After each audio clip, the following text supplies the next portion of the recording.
Welcome. Broadcasting from my studio in Salt Lake City, Utah. This is Jerry Hardesty for The Artist's Voice.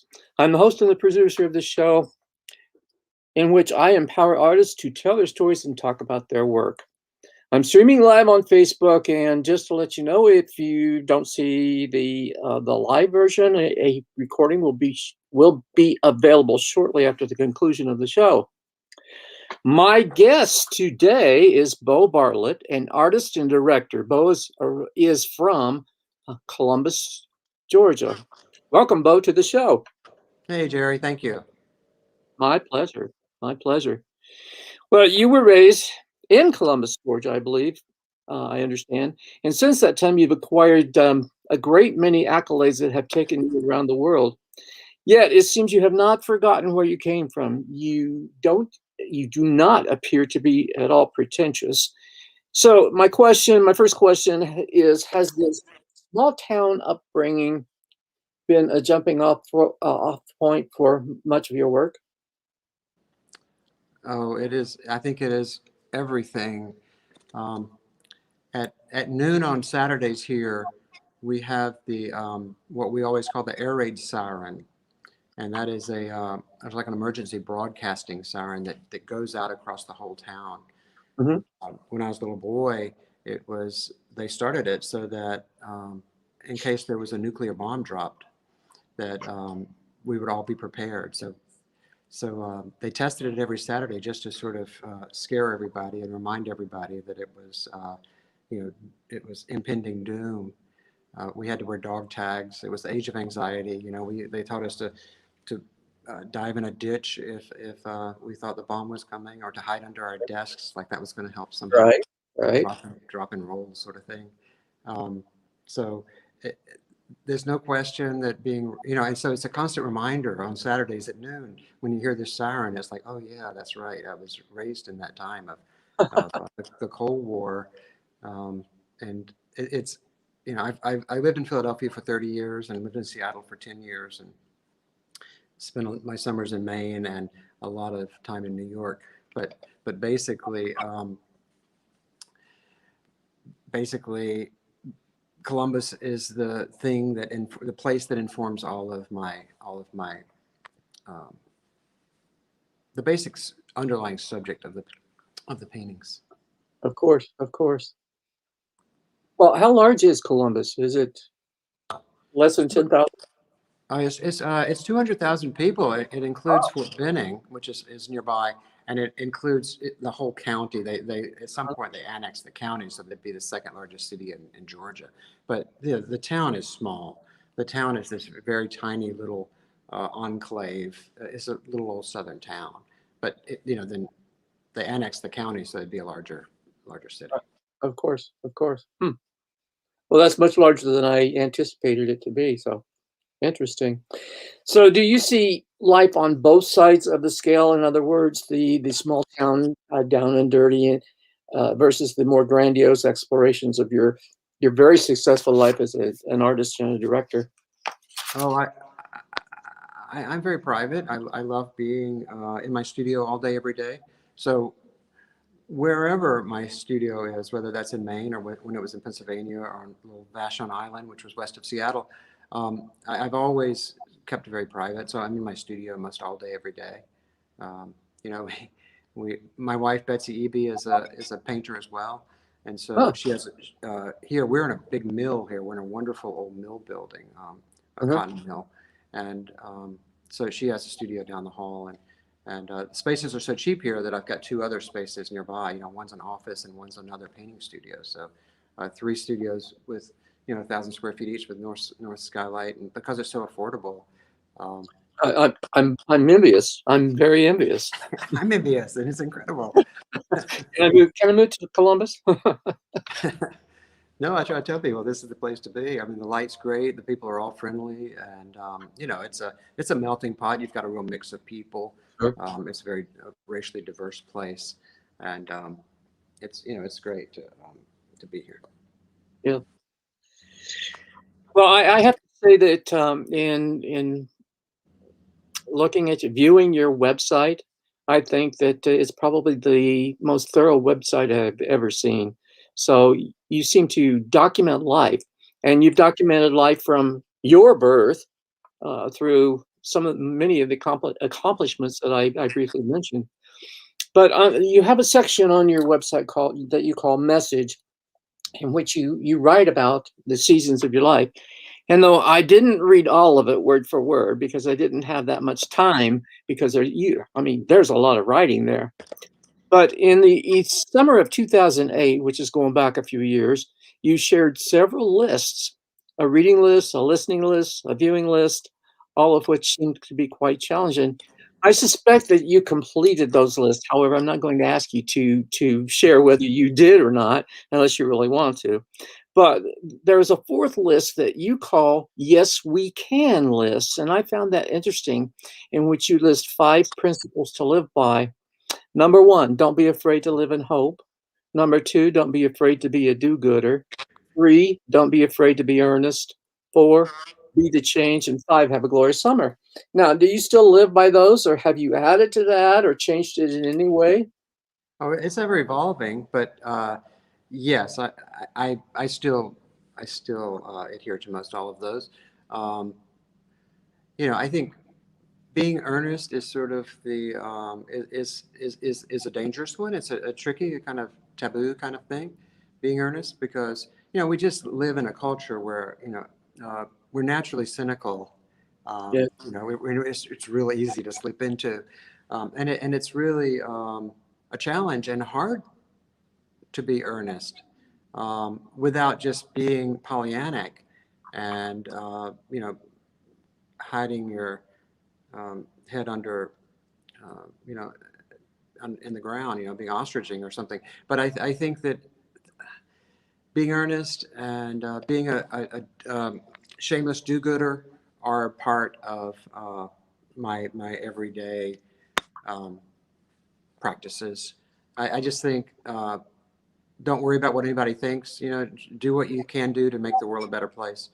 Um, uh, don't posture or pretend, and just try to be as real as you can be. I mean, my overriding motto is just be real, and so when it comes to the work, um, separate from the life, is to just try to do work that's not gimmicky, or that doesn't have a hook that's not from your true pure soul. Mhm. Um, I think it was D.H. Lawrence said, anything that comes from the outside is not your true fate. You got to. Andrew Wyatt said you have to be homegrown to be any good, uh, and and I think that's true. That's one of my favorite quotes is Robertson Davies, and that's relates to being here and being in Georgia. Is that your root feed your crown, Mhm. and basically for me that means let your DNA and your ancestors and everything that you came from, your home, everywhere you came from, all of your experiences, be like the roots of a tree, and to go through you and nourish you, and then flower and be the thing that your foliage, the thing you show to the world, your work. So let where you came from be the thing that you express in the world, and that's a ongoing mantra.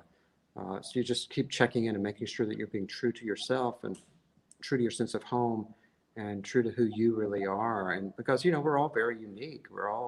Every one of us has different DNA and different experiences. So by just being ourselves, we're being naturally unique and genuine and an original thing.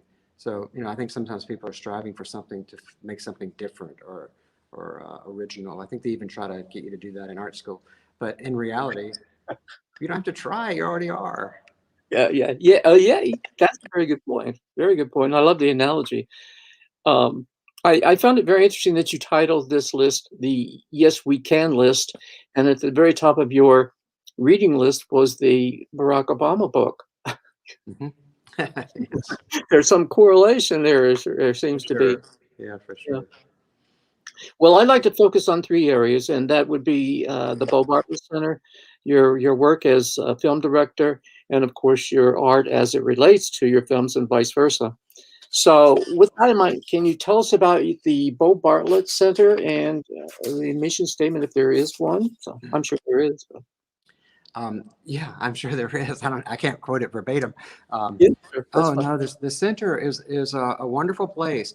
I didn't come up with it. It was a collector, my sister's husband, over the years, over many years, going way back to when I was young, just a young painter, used to buy paintings of mine. And it started actually, interestingly enough, at tax time. I would call him up. He was a successful developer.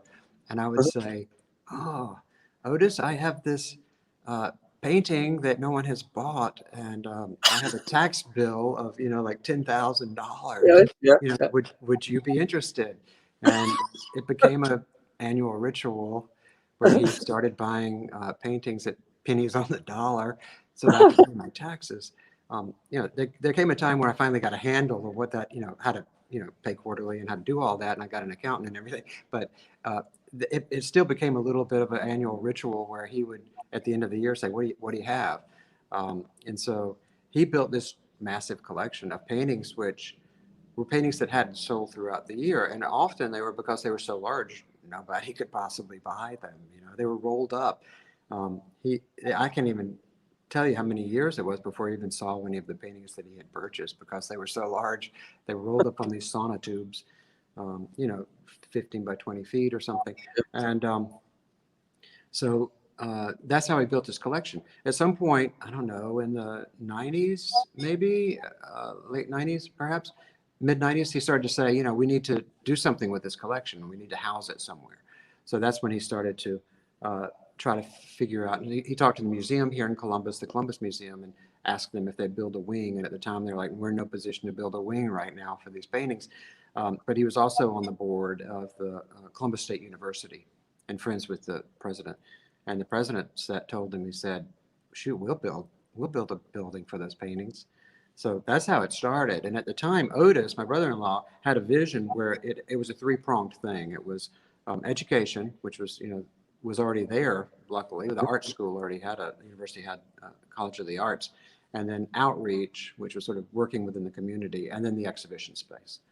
So he had a design of a building that would have three separate wings. But we built Tom Kundig, the friend of my wife Betsy's, fantastic architect out of Seattle. He agreed to design the space. So he designed the space down on the river, Chattahoochee River, the River Park campus of the university. And it's an amazing 17,000 square foot space with skylights. And I helped in the sense that I wanted it to look like a modern version of the Pennsylvania Academy of Fine Arts in Philadelphia, where I went to school. And so, he used that skylight design all the way down, and so that's it houses a lot of those large paintings. We do rotating shows. Now we have a great rotating exhibitions space, and we have a lot of outreach within the town.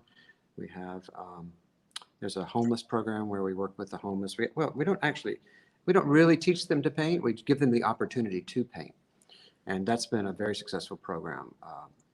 For example, this one homeless man, Max, a good friend of mine now, he was homeless and he would come to the program. We were in a church basement at the time. It was actually opened before the center was opened.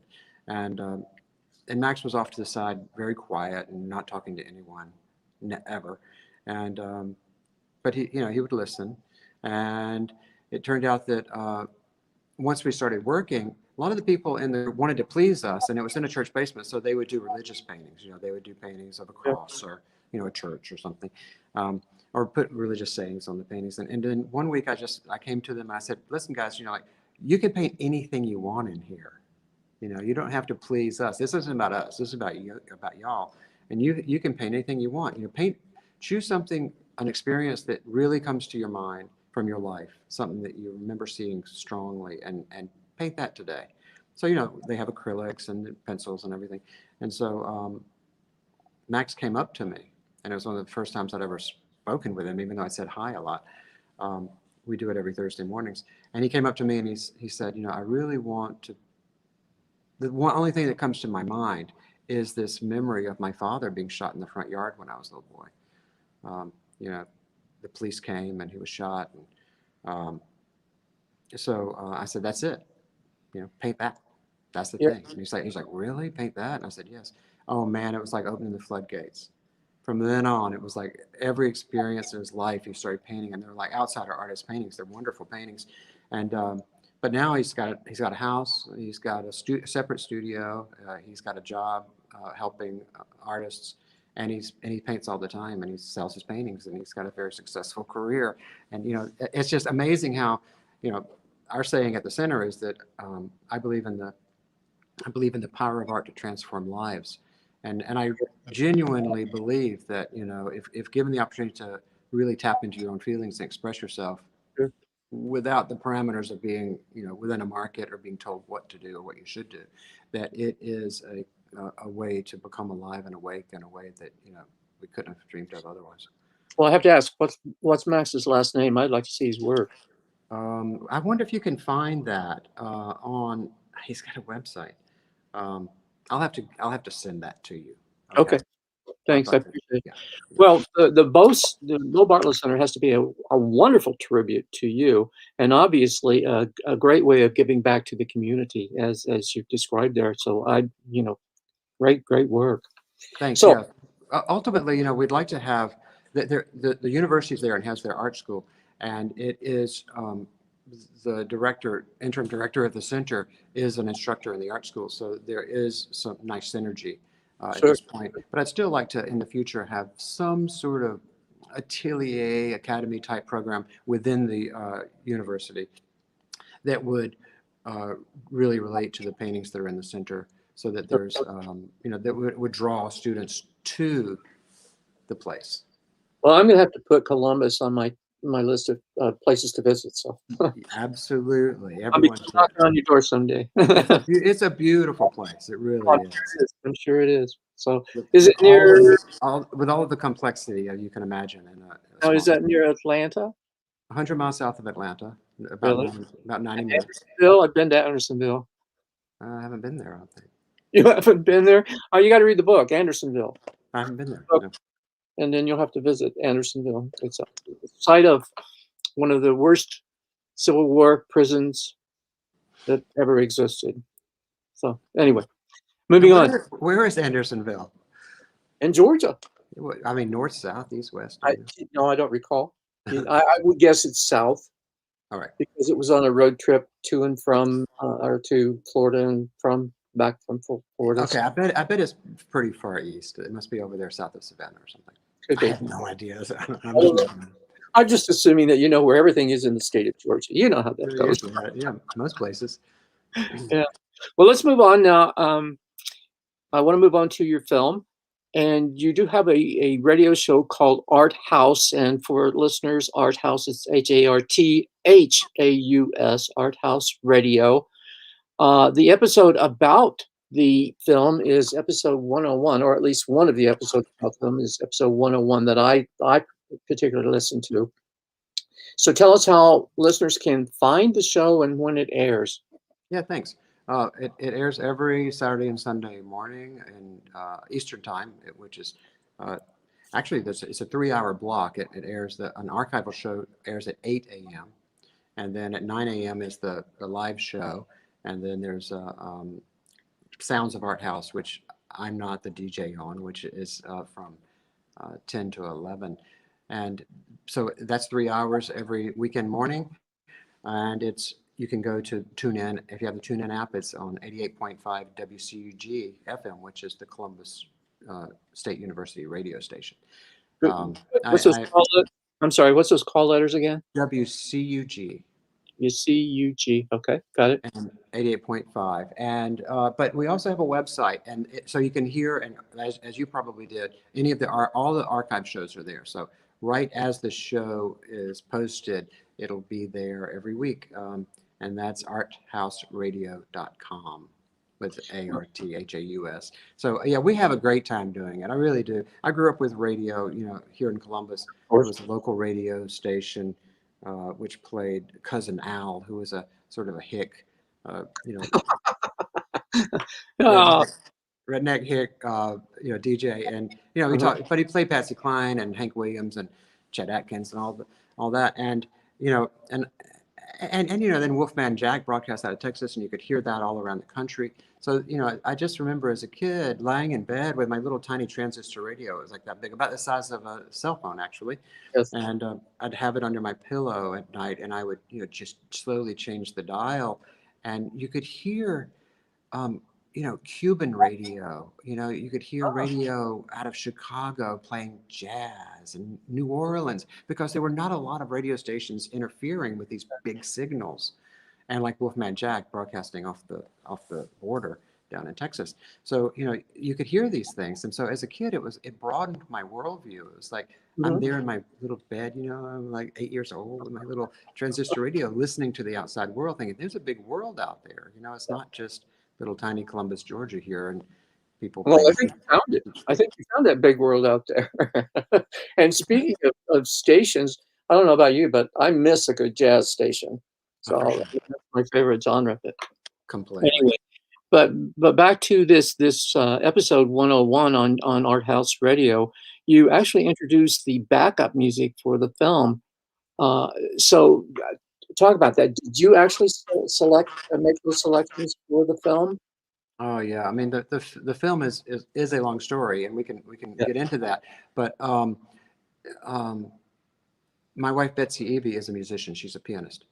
Oh, So she was actually the official music director, uh-huh. um, and she had actually proposed some of the soundtrack. Lola Marsh, which was a band that I wasn't really paying attention to. Lola Marsh is a band out of Israel, and a pop band, but they had things like this sort of go by me sometimes. But they had requested one of my paintings for their cover of their album. Actually, they had digitally enhanced it where they put themselves in the painting.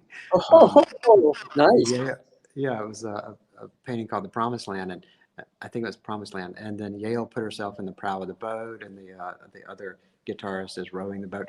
So at the last minute, apparently right before they went to press, they sent us an image of it and said, "Is it okay if we use this?" And I guess officially maybe they didn't have to, but they didn't. They were trying to avoid any legal things. Sure, And sure. I sort of like, well, it's not the painting exactly, but thanks for asking. And they said we have to know by tomorrow. So we were like trying to listen to it a little bit. Like, can we hear some cuts? Like, we don't want to like be saying you can use that if.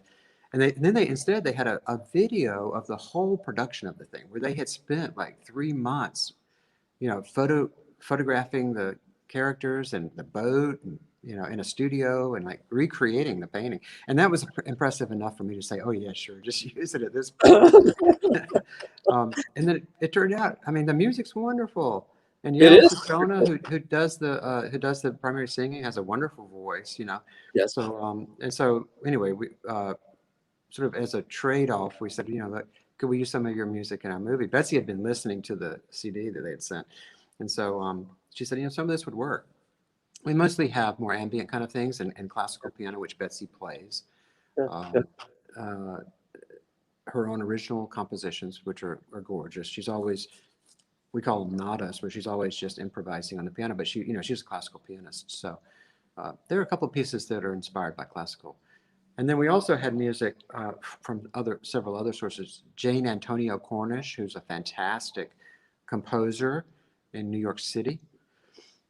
She was kind enough to let us use one of her pieces of music, sort of peppered throughout, but at the very final end credits. And then Dustin O'Halloran, who I don't know if you know him, he's also a wonderful sort of contemporary classical musician.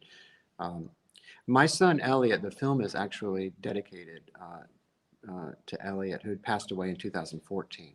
Yes. And Elliot and I really connected through music. All of my sons, my older sons as well. We always, we were different ages and different generations, so we would have very different opinions about things, Mhm. but we could always find common ground with music.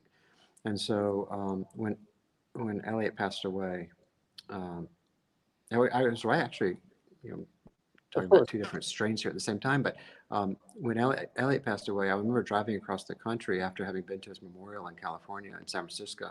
And I almost felt like he was sitting in the seat beside me. And it just came to me clear as day. It was like, do a radio show, get a radio show. And I thought at the time I had to like buy a station or something. You know, I started looking into how much it cost to buy a station. I was like, that's not going to work. So it took a few years to realize that, you know, that they needed some programming, local programming at the college radio station here. So I just went down and asked, and they said, "Oh, we'd love it. Yeah, that'd be great." You know, and so it's expanded, and now we even have a nighttime show, Arthouse After Dark, on the weekends. So. Where was I with the music? I sort of got off my other string. Oh, so music is the thing that connected Elliot and I. And so when I was asking what music we could use, I realized I really wanted a piece of music that Elliot liked, since the film was dedicated to him. And so he had turned me on to Dustin O'Halloran at some point. He said, "Dad, I listen to this a lot." And he said, "You might like this." And so it was one of the composers that I really wanted to have work on the film. And Dustin, you know, he's a big time music guy, and you know, we contacted him, and he was like, you know, everybody owns the music, you know, Sony or whoever, you know, people own this music. I can't just like say, "Here, use this." It's a big complex thing. And so he was nice enough to actually give us a piece of music. He said, "Here's something that, you know, I haven't done anything with yet." And that's at the dam scene, which is the climactic scene of the film, that we use that piece of music. It's a beautiful, beautiful. Very powerful. And it's the dam scene starts with what I had done just in the rough cut, which is I just edited the rough cut myself, and I'd stuck my son's man Bartlett, who lives in New York, who's a musician. I'd stuck a drone piece of his at the beginning of the dam, which is just constant like drone sound, which built tension. And but we didn't really have a way to have that release from that tension until we got Dustin's music to really release that feeling of at the dam. Well, that's interesting that you say you and Elliot shared a love of music. My youngest son and I have the same situation. You know, different generations, obviously, but we both have a love of music and share that love. Yeah, isn't that great? The way you can learn new music from them, and you can share old music with them that influence the new music that they're sharing with you. So it's a great way to find. Great. Well, before we go into further about the film, I would like to share the trailer. Oh, great. At the time, so I'll have to do some manipulating here to bring it up on the screen and get myself out of it. So I'm going to stop the camera. I'm probably going to take you out as well for the time being. And we'll get to it here in a minute.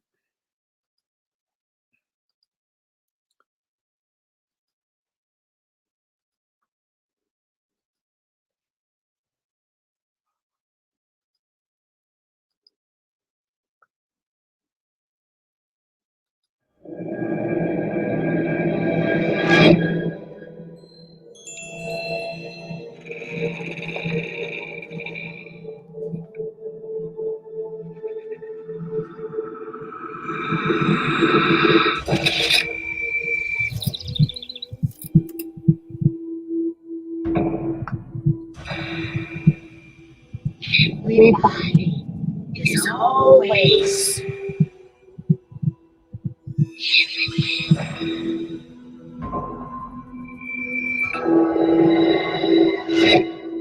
He's got a new address. How much did she tell you? I couldn't think of anything. She never even wants. There's a good chance I'm alone for this old man.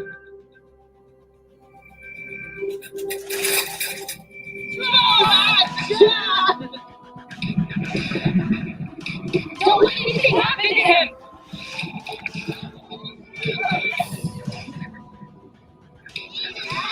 I know it's a awful choice, but you're so young. You have your whole life in front of you.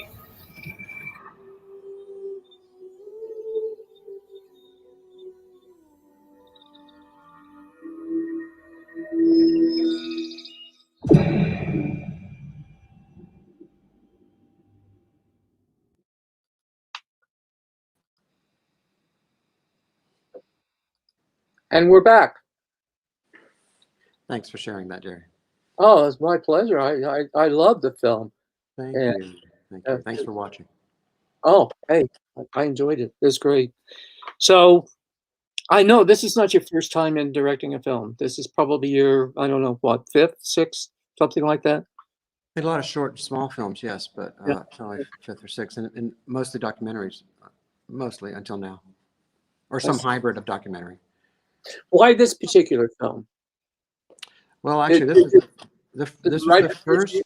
I'm sorry. Go ahead. No, you go. I was going to just ask: did the writer choose you, or you choose the script, or so? How did that come about? It's a great story. I was in film school. No, I'm sorry. I was in art school at Pennsylvania Academy, and it must have been like early 1980s. I was in art school, and I started dreaming. I keep a dream journal, so I always pay attention to my dreams and what they're telling me.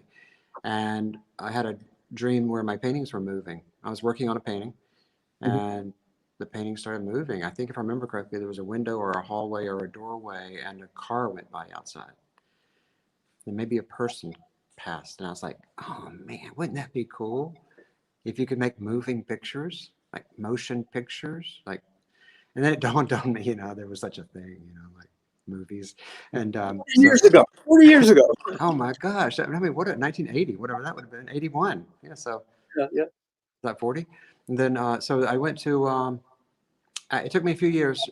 I got more and more interested. I got a video camera, and so I was just starting my painting career. I was just out of school and just started. I had right off the bat, I had a relatively successful painting career. I started selling paintings and showing in Philadelphia, and but on the side, I kept going and getting the video camera from Comcast, which was local back then. It was the public access station, and they would give you video cameras and give you editing suites so that you could make local content. That was part of their deal with Lower Merion Township, just outside of Philadelphia.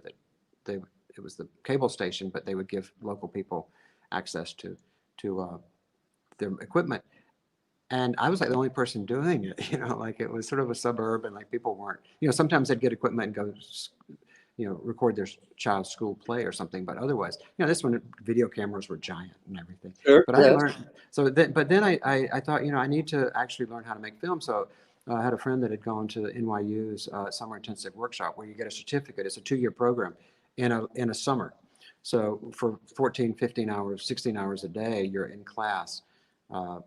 For the 3 months or however, and you learn basically, we were cutting on 16 millimeter film. We were shooting and cutting on film with razor blade and tape, and the old fashioned way. And, I think that at the time, Spike Lee had just finished She's Gotta Have It. And, so that Tish was very excited and thrilled, and we had great instructors. And, so I was in my screenwriting class, and the teacher said, every great film starts with a screenplay.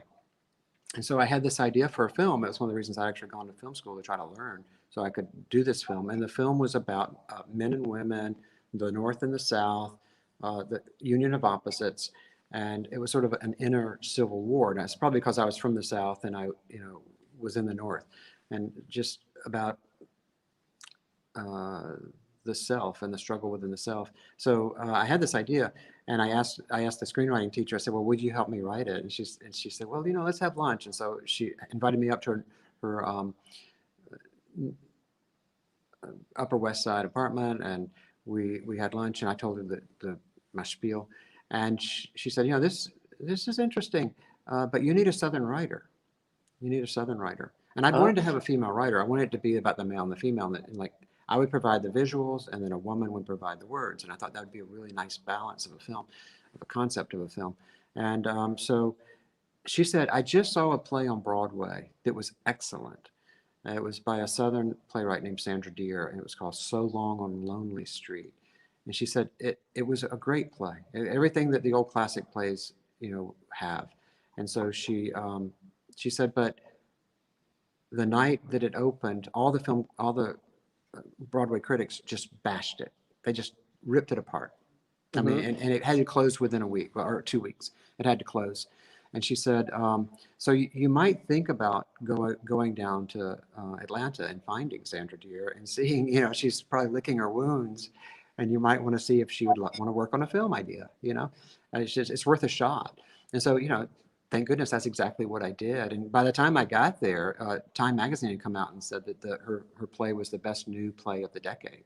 But it was too late. They had already closed it down. Yeah.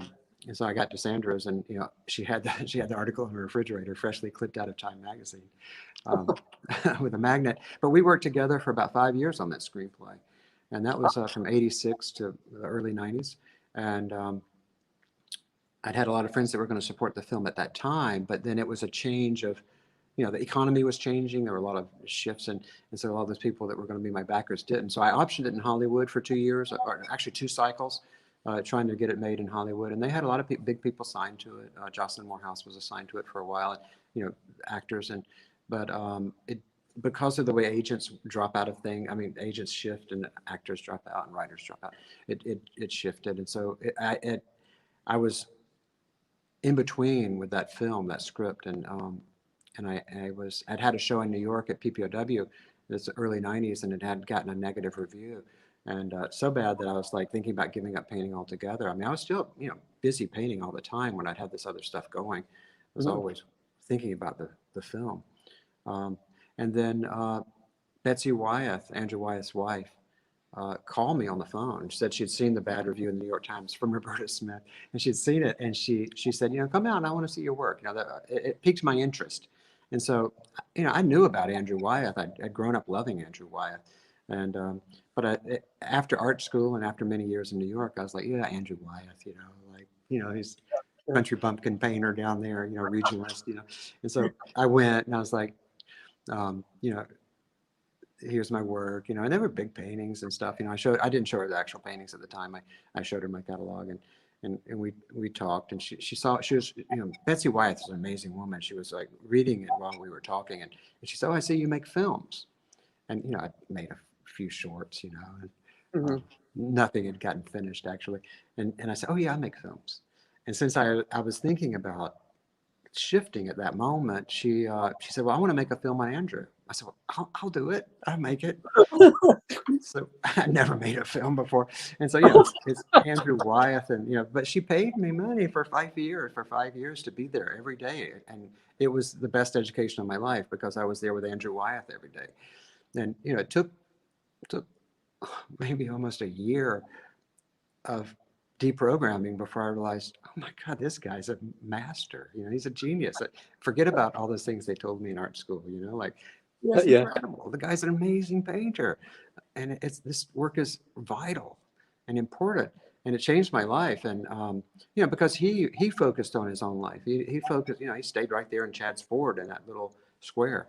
And a few miles from his childhood home. And that's what he painted. He painted his own backyard, but he made it universal and brought it to the world. And you saw that in the work. Well, is there some place where you can actually still view this video? Snow Hill? Yes, you can. I think actually we have a production company. It's Running Stag Productions. Running Stag, like a deer, Productions, .com. And I think it's there. Yeah, it's there. Snow Hill is there. You might have to buy it, and it might be somewhere on Vimeo or something. But yeah, you can link to it there. And Snow Hill, it's a early film, but they played it a lot on PBS and local PBS affiliates for fundraising and things at the time. And Stacy Keach did the narration, and I think it's a lovely small film. Early, the bones are there anyway. We worked with a lot of the things that Richard Merriman had, interviews that he had done and previous footage. N.C. Wyatt was amazing at shooting footage for this little 8mm camera that he had, little sepia colored footage. Smithsonian had recently rejuvenated a lot of that footage. And so I was able to look at those 8mm. And N.C. Wyatt was he was a great storyteller, Andrew's father. So, he did all the Scribner's books and Robinson Crusoe and all of those, and Treasure Island. And so he shot like a film director. He shot his little camera. He would edit in camera, basically. You could tell he would shoot one scene and then he would shoot the next scene as if it were edited together. He knew exactly what he was doing. So back to your own film. Yes. So let's go back to how does this? So yeah, that I made Snow Hill, and by the time I was finished with Snow Hill, which was 96 or something like that, 95, 96, that it came out, and I was so charged by Andrew Wyatt, and all I wanted to do was paint again. I didn't even want to be making films anymore. I was like, that was great, I did that, you know. But now I've been charged by sort of my childhood idol, Andrew Wyatt, and so we were best friends too. And he encouraged me, you know, he really loved my paintings, and he encouraged me to paint. So I was like, you know, New York critics, I don't mind if they don't like the work. You know, Andrew Wyatt likes the work, and so he inspires me, and he was constantly like egging me on and giving me, you know, suggestions and ideas and stuff. And so I just went back to painting. So I painted, you know, and there were from time to time, you know, Betsy and my wife would make a short film or something, and just for fun, you know, and but then we moved back to Georgia from the West, from Seattle, and it just turned out my father had passed away in 2012, and Elliot, my son, had passed away in 2014. So there was a lot of loss and grief, and then 2016, you know, we had a shift in the political scene, and I was like, you know, needing to, besides doing the Bartlett Center and the local outreach with both the local incarcerated and the homeless, I needed something a reality to step into to help me just process all of my feelings in my life, which is, you know, what art always does. But and I needed something I could really pour my life into that would also bring beginner's mind, which is what we're striving for. We're always striving to sort of be alive in the moment in a new way, like you don't know what you're doing. You know, I've painted for so long, I basically know what I'm doing. So I wanted to do a film, and I told Betsy, and she said, "Do things don't stay fixed," because ever since we've been together, you've talked about that screenplay as if it's something alive that other people know about. You know, I quote from it and stuff. You know, things don't stay fixed. You got to keep coming back to them. You know, all these sort of like Southernisms that are in the film. And she said, make that film. And so the film industry had come to Georgia at that point. It just by coincidence, we were here. The film industry had come. They're Marvel, making all the Marvel movies up south of Atlanta at Pinewood. And there's a Georgia Film Academy, which actually provides funds for artists to make films, filmmakers to make films. And so here we had at Columbus State University, there were a program with interns to make movies, and they needed a project for the interns to do. And they had several big Hollywood firms come through here, and they had dropped out for one reason or the other. Locations didn't work, or the actors dropped out of the film. And suddenly they had a bunch of students sitting there in class waiting to work on a film and no film to work on. So I happened to be in the right place at the right time and said, well, I'll take those students. I'll take those 50 free interns. And Georgia Film Academy said, well, okay, if you'll do that, we'll give you money, give you money for the film. So we pretty much self-funded it, but they did help us like pay a lot of the other expenses on the film at that point. But it's a micro, very low budget film that we, it ballooned to a lot more by the time we were in post-production, of course. It was, the whole budget was like $500,000.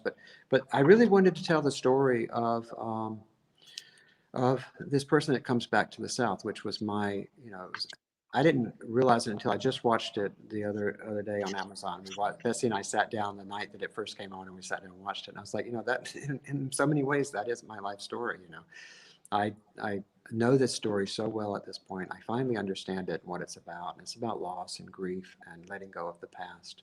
Mm-hmm. The setup is that a worldly photojournalist returns to the Deep South to stop his daughter's wedding, to find that he's the one that's been stuck in the past all along.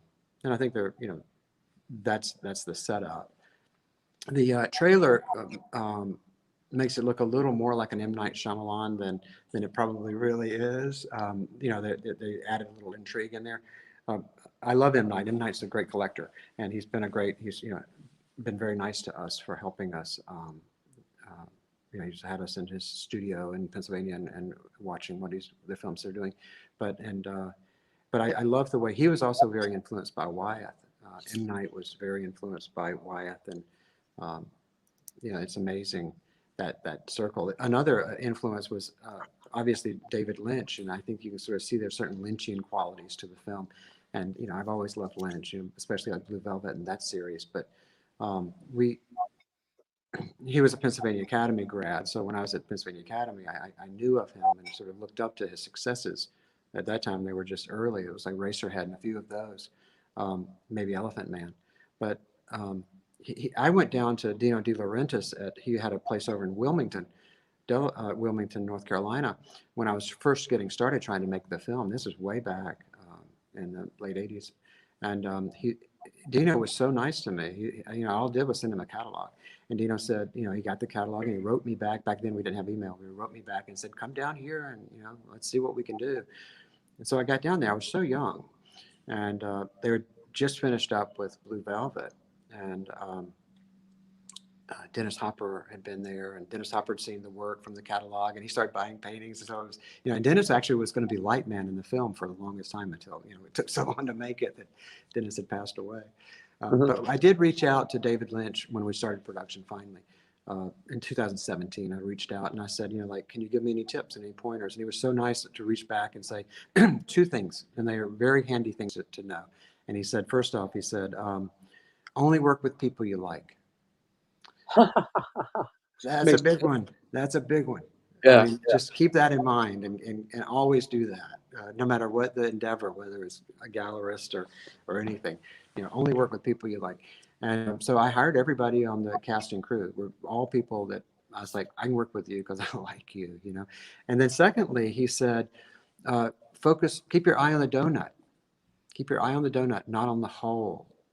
Okay. So what do you mean by that? Okay, what do you mean by that? Exactly, right? It was like record scratch. Like, what do you mean? And so it took me a while to figure it out.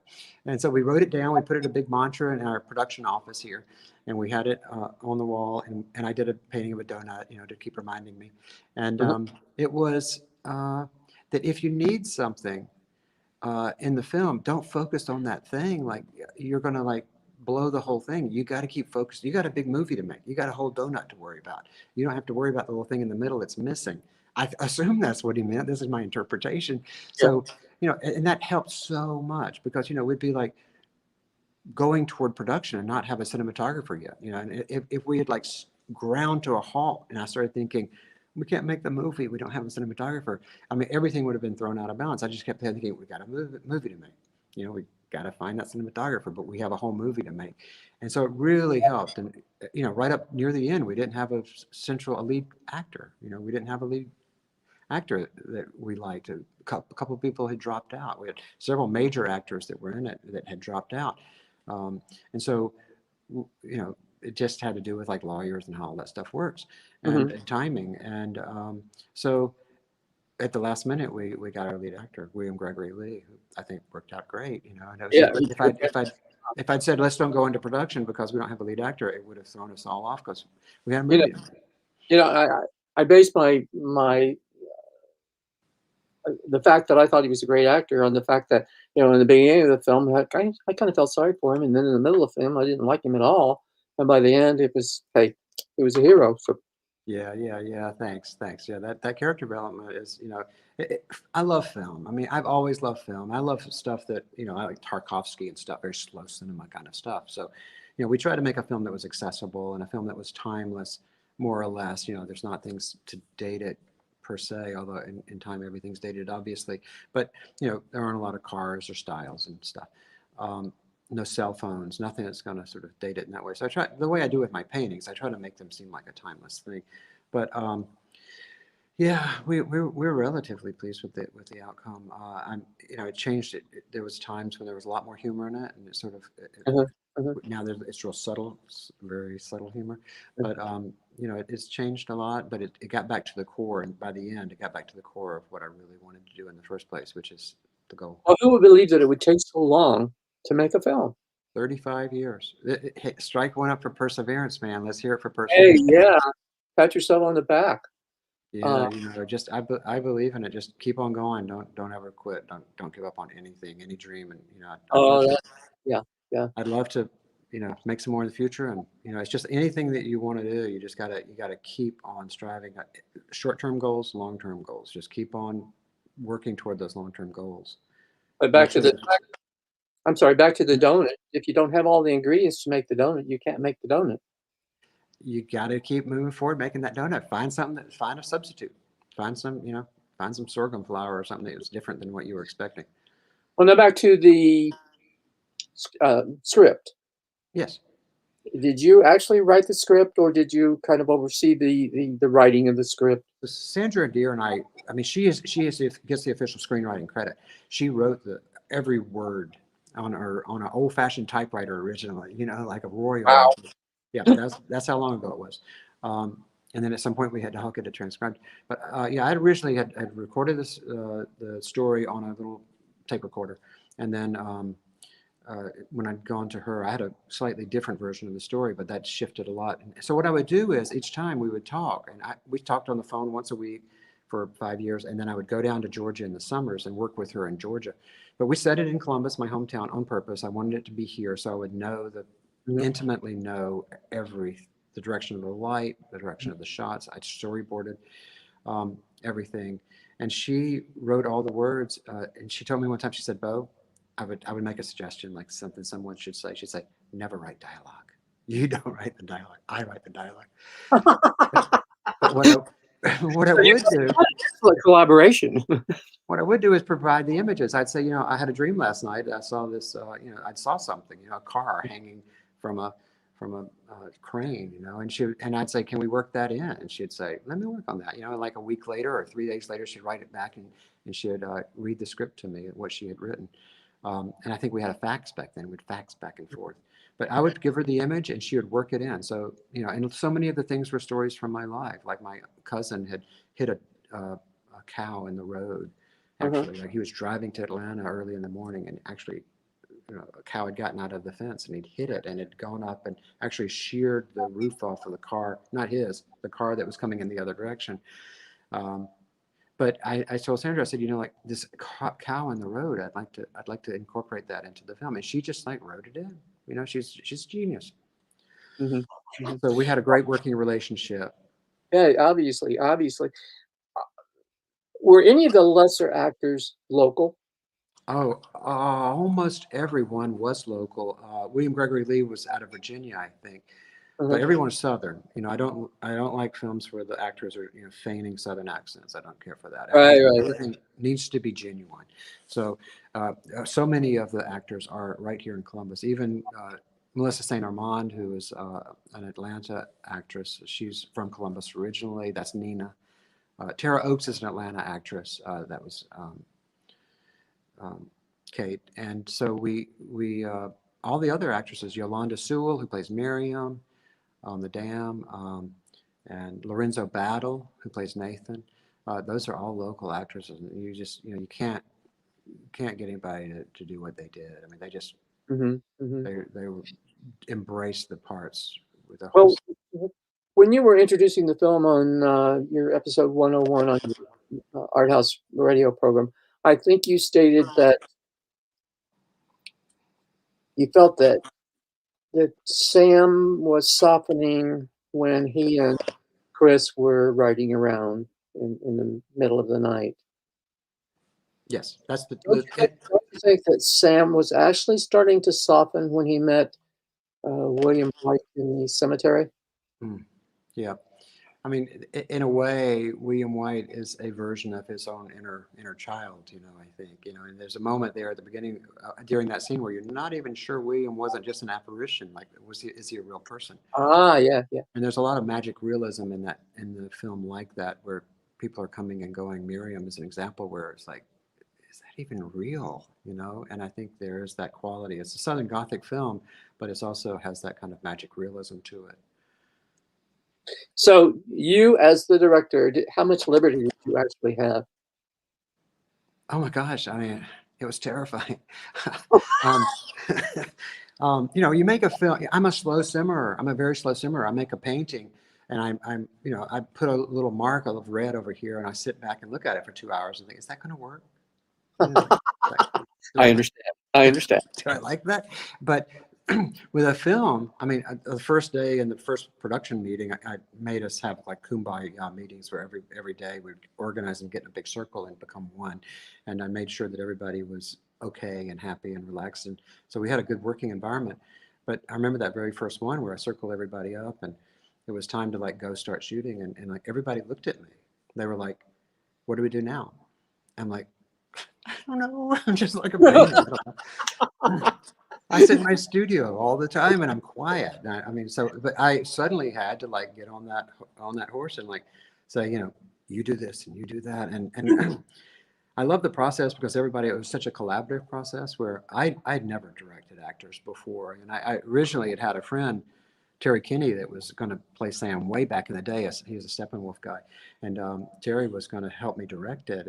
But luckily, William Gregory Lee, he'd done enough TV and, small films where he was like, I can help people know what to do. So everybody did their part. And the great thing is it was a communal effort, not just with the cast and crew, but with the whole town. Everybody, food showed up and, catering people was donated and everybody, Awesome. it was the whole town made the film. Huh. And I hope Now, it pays homage to the whole town. I hope it does in a positive way, just the beauty of the small place. Did you actually cast the actors yourself? Yes. Stacy Cunningham, our producer, who's local. She had lived in California for a long time. She had moved back, and Stacy helped. She did the casting right here at the local theater, the little Springer Theater, and we got people to come in, and we just cast. And I was there, and Betsy was there, and we had a couple of other folks, and we hashed it out, and it has a lot of great talent. It was really hard to do, and a couple of choices were like, I don't know, and there was racial aspects, like who do we cast in this major part, because it wasn't written, for the race that, so we had a lot of interesting choices to make, and in the end, I wound up. I think everyone was a natural in the parts that they played, and I actually shot the whole film as written in the screenplay. Sandra Deal, we shot every single line of her screenplay. We had an editing process before. We had to take out a few things to make it be the right length, but then we shot everything, and then it was a lot more than we needed, and a lot of storylines came out in the final edit. We edited in Atlanta, but with Matt Garner out of New York came down and helped me edit. I had a 2-hour version that he helped make sense out of. Mine was unwatchable. You created a number of paintings based on the movie itself. Yes, and that's right. I looked through those paintings, and some of those paintings were not scenes in the cut version, the edited version. That's right. Well, every scene from the film came from a storyboard, and many of those came from ideas of paintings that I'd had before. So I was like, let's turn those into a film. And then as I was working and I'd done all the storyboards, I'd look at the storyboards. For painting, for me, is like a mise-en-scene. It's like the idea in film where you actually sum up the whole idea of the film in one scene, one shot.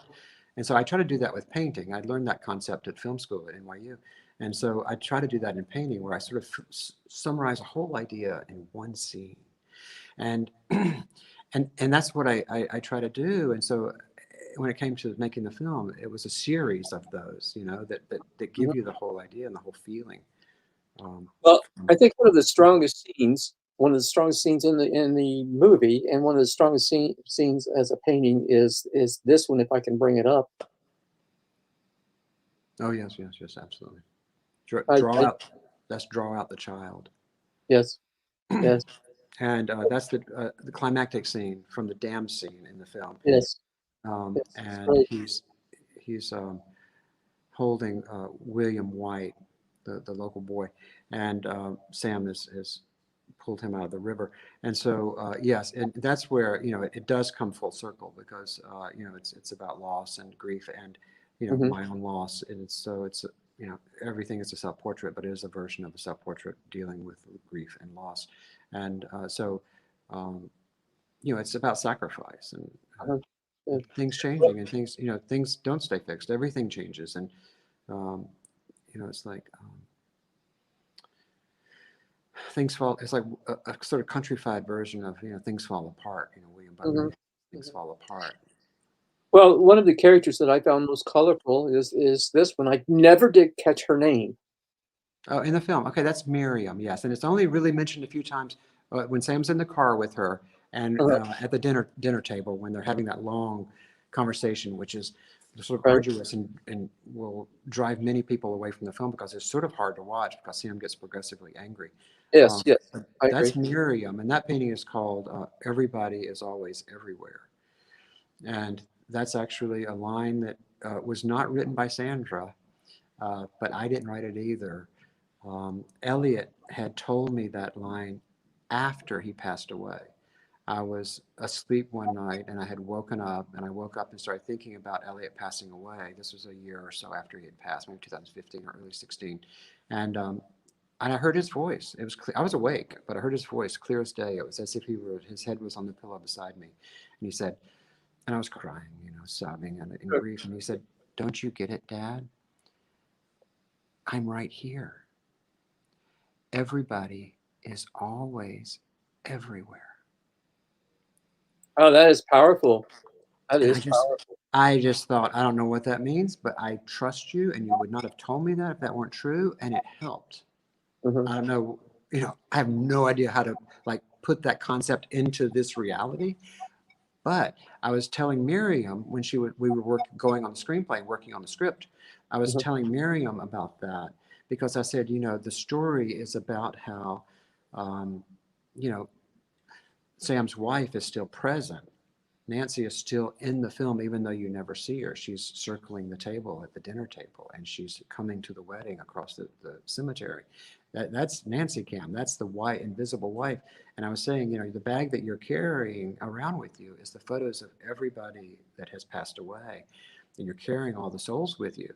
And I said, my son Elliot told me that after he passed, that everybody is always everywhere.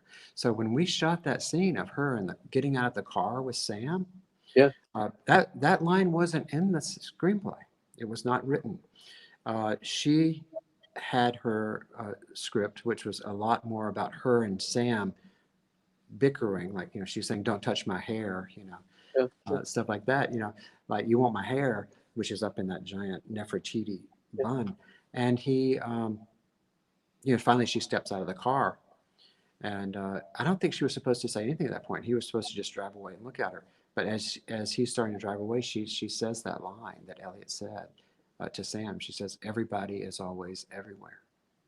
Well, most of what she was So she ad most, libbed that, and we kept it. most of what she was saying, especially on the dam, I couldn't understand what she was saying. Oh my gosh, that monologue was 3 pages in the screenplay. Really? Oh my gosh, it's just the most beautiful monologue. If you want to ever do a theatrical monologue, you get a hold of that monologue. It's so beautiful about baby Moses and the reeds, and drawing the child, drawing the child up out of the water. And Miriam didn't. The Sisters of Saturn were coming. It's the most powerful. I mean, Sandra Deer, I watched her write that the day that she wrote that. I was beside her at the typewriter when she clicked into a trance and wrote Miriam's whole monologue nonstop. And she was just rocking back and forth writing this monologue. It was from above, or from the heavens. I'll have to go back and watch that scene again to see how much of it I can pick up. So much of it is, by the final edit, was muffled, and we just, with the crowd scene and the drone, we built the tension without the long, actually hearing as much of the monologue as was there. Mm-hmm. Mm-hmm. No, but I mean, Here's it's one such a more. relief. It's like a dammed up, creative act to finally have the release of the film and have it out there on platforms. And so it's a lifelong release. So you can probably hear it in my voice. It's like, whew. Yeah. Well, here's one more painting that I want to share. Oh, Light Man. Thank you. So that's Light Man. That's the Light Man scene. Right. I actually just had that idea. I said to Sandra, I said, when I was a kid and they would put the spotlight out, I guess it was Yeah. probably out on Victory Drive, where they wanted you could come out and buy new cars, or out by the airport if they were looking for a plane in the sky or a blimp or something. They would put these spotlights up. And I always just wondered as a kid, like, I didn't have a car, so I couldn't go drive to them to find out what they were, but I wanted to go drive to them. It was a way of getting people to come to things. So I said, I want to have this scene in the middle of nowhere where there's just this Klieg light for no reason that I didn't know what the reason was. I just wanted to do it. And so I told Sandra that idea, and it took her a little while to work that in, but she worked that in to the story. And so, I mean, when Sam is telling the story of what happened to his wife, how she passed away, and then they see that light, in the field. It is that moment of illumination, of enlightenment, where he starts to come to terms with, it's the dark night of the soul, and he starts to come to terms with the loss and the grief that he's suppressed and experienced and suppressed. But Yeah. that Butch Anthony is Light Man. That was the character that was going to be Dennis Hopper long and long ago. Butch Anthony is an artist down in Alabama, amazing artist. Museum of Wonder is his website, or his Instagram. And there's a museum down there of his wonderful things. And Butch Anthony is amazing. And so what we had a lot of actors we tried to cast for that. But when we asked Butch to come in and see if he would audition for Light Man. And he had never acted before. But he was perfect for Light Man. Yeah, he was. I mean, he didn't have to feign a thing. That's his real accent. That's shining this light. You know, that's him. Yeah. I love the Don't painting. signify nothing. I love the painting. So those are my three favorite of all that you. Thank you. Well, I'm excited because we're going to exhibit the paintings. Most of those paintings, the Things Don't Stay Fixed paintings that are related to the film, and other works as well that are related in some way to that film or other films. So they'll be at Miles McHenry in May for the show in New York. We're working on the last one now, which is actually a painting for the next film I'm going to do. The next film?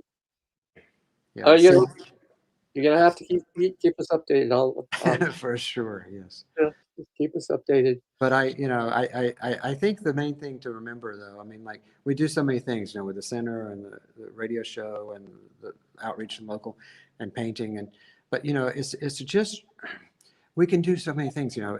If we try not to let ourselves get distracted by things or get in our own head, and you know, we can do anything we want, and the way to do it is to just believe in it and be relentless. And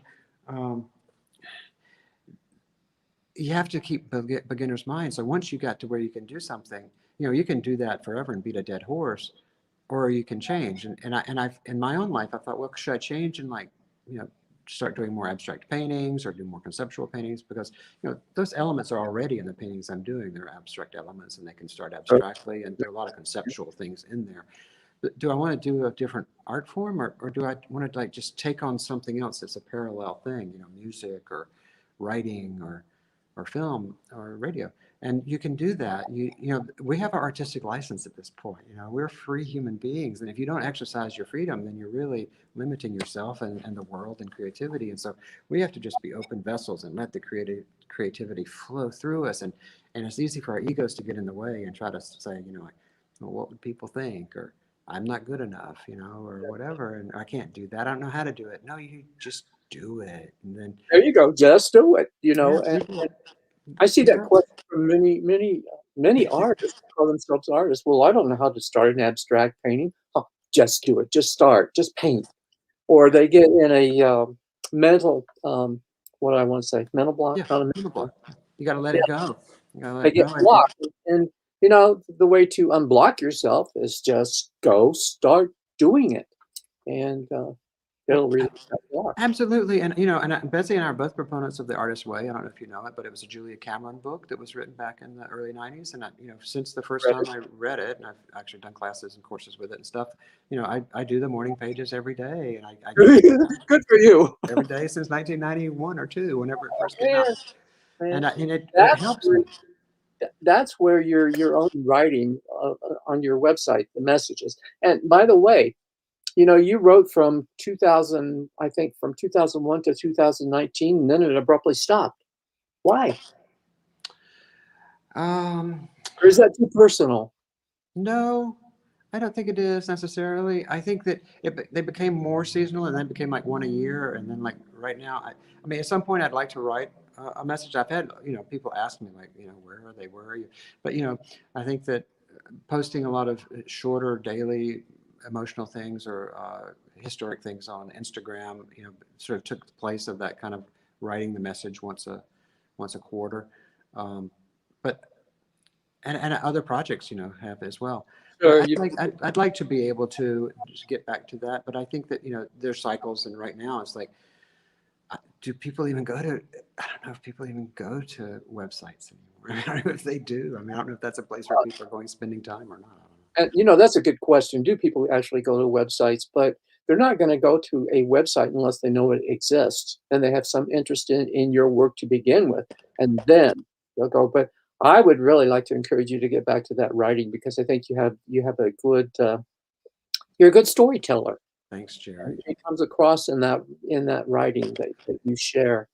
I assume that you're, keeping this journal that you keep has to inform your writing at some point, or certainly can inform your writing at some point. Oh, completely. The journal. I mean, when I was young, I started keeping a journal after reading Delacroix's journals when I was 18 or 17 or 18 or something. And initially I wrote a journal that was like, this is the public record. This is, this is my life, and I did that for many years until I read The Artist's Way in I think it was 92, when I started keeping a journal, kept my journal. I also have a dream journal, but then I started writing the artist pages, morning pages. And then slowly those became the thing. And then now I just keep a journal filled with morning pages because that's real. I'm not trying to put a face to it anymore. It's like just really getting in touch with what I'm feeling and then that's where ideas will flow to you. You'll start writing, and then suddenly you'll remember the dream that you had last night, or you'll remember the thing that happened yesterday that influenced the dream. And you're just in your life in a continuum way, past, present, future. That you're not if you're just like, Well, you're to be commended for continuing to keep a journal. I've tried many times, but I can't get in the habit. So, Yeah, it is habit. Everything is habit. It is. Everything is habit. Yeah. So I think so yeah, you just want to try to structure your life around having things so that they add up to the creativity. So you want to keep that dream journal there beside the bed, and you want to keep the morning page book there so you can write in it and you'll remember. And it's just like diet or any of the 10 do's, which are something you might have seen on the message as well. It's just like you want to be physical, and you want to drink plenty of water, and all the things you need to do to just sort of stay healthy so that you can be a clean and clear conduit for the creativity to come through you, and you don't block it with anything. Well, both. Yeah. We've been on here quite a while, and this has been great. Very, very interesting. I love talking with you, and I thank you for being my guest. Is there anything else that you'd like to add? I think we'll close with just, my mantra, which is the purpose of art is to wake us up. And so that's for us personally, individually, to be woken up, and culturally in the larger society. So as artists, your little job is to wake us up. And so with that, that can take many different forms, so it's not about any particular style or medium or anything. Like whatever is true to your temperament, whatever is true to your experience, be true to yourself and make that work, because it's going to be different for every single person, and that's the wonder of it. So just believe in that little inkling you have to make something, whatever that is. Trust that and let it extrapolate and like fractals grow and become a whole world that you live in and experience, because we create the reality, and it's when you create your own reality that where you are allowing other people to see what it means to be alive. So we get to do that as artists. We've got our artistic license, and now's the time. And so as far as I know, we only have one life, but who knows? But we might all be here. But everywhere, everybody might always be everywhere. I don't know. But, Exactly. Make the work, because trust that little inkling and trust yourself. You got to trust yourself, and don't listen to too many other voices. I mean, it's too easy to be distracted. And in the end, that's the joy of getting to be, we have this body. It's the joy of getting to have that body. So it's a facilitator for the gods to make stuff. And so let's just be the hands of the gods. Great advice. And that's a great way to close. So I want to thank you so much for your time this morning, and let's stay in touch. And I look forward to more of your work and more of your art. Thanks, Jerry. Thanks so much. My pleasure. Thanks to everyone for being here. Bye. Well, thank you for watching and listening to The Artist's Voice. Like I said at the beginning, you may find a recording or an audio recording of the show shortly after the conclusion here, after I conclude and close the the broadcast. You will be able to find the show, the audio portion, on Apple Podcasts or on the show's website, which is www.theartistvoice.info. A video recording will be available here on Facebook and also on YouTube. So with that, this is Jerry Hardesty signing off.